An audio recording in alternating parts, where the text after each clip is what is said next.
presentation, we will talk about one of the most famous and representative works of Velázquez, La Fragua de Vulcano.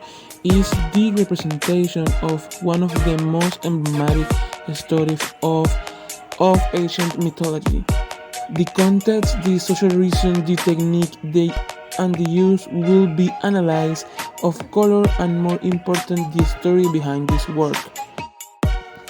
When he carried out his work around 1630, the Kingdom of Spain was plunged into a profound crisis as a result of the 30-year War that did not end until 1648.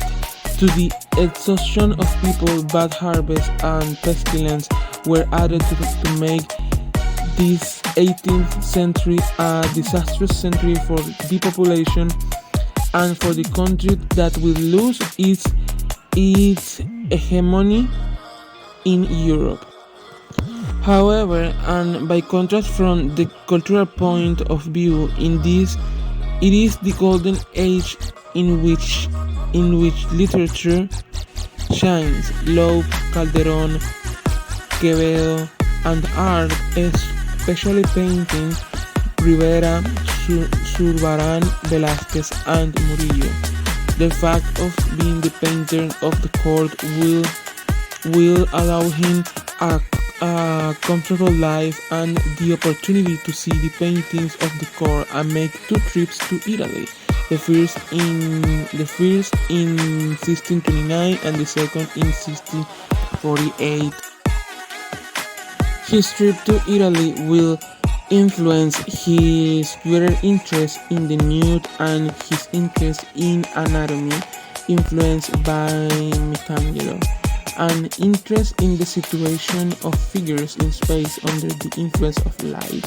He also influences the Venetian painting that can be seen in the orange roof of Apollo. On the other hand, he abandons the tenebrism replaced by the softer transitions of light, and his brushwork begins to be looser.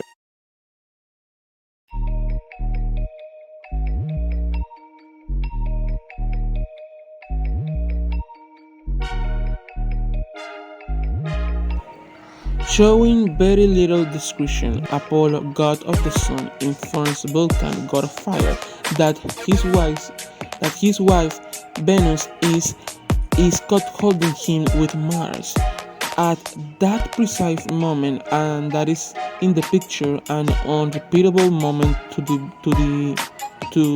Baroque taste, Vulcan's assistant, the Cyclops, are working his forge.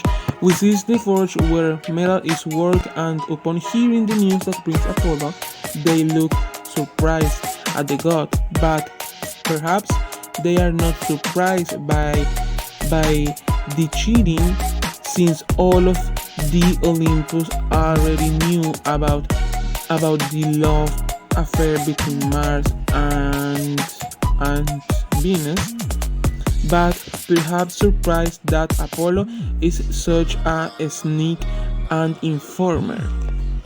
The range of earthy colors continues to predominate, with a predominance of ochre tones characteristic of naturalism.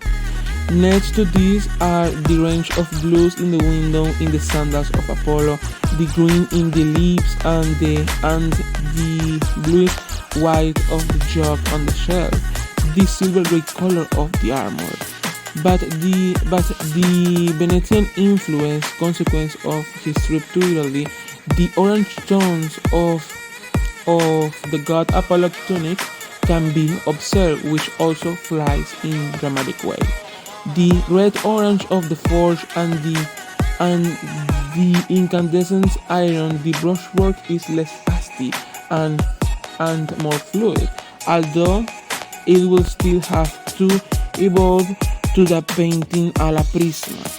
The depth, this is one of the great concerns of the painter, to be able to get this depth effect, the transition of the deep creating light is generally very smooth, and the interval between the figures respond to what is called sandwiches of space, facing some figures with others to create that special effect.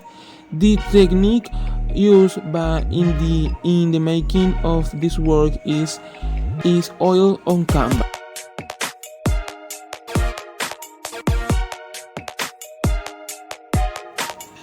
What caught my attention when I saw the work for the first time?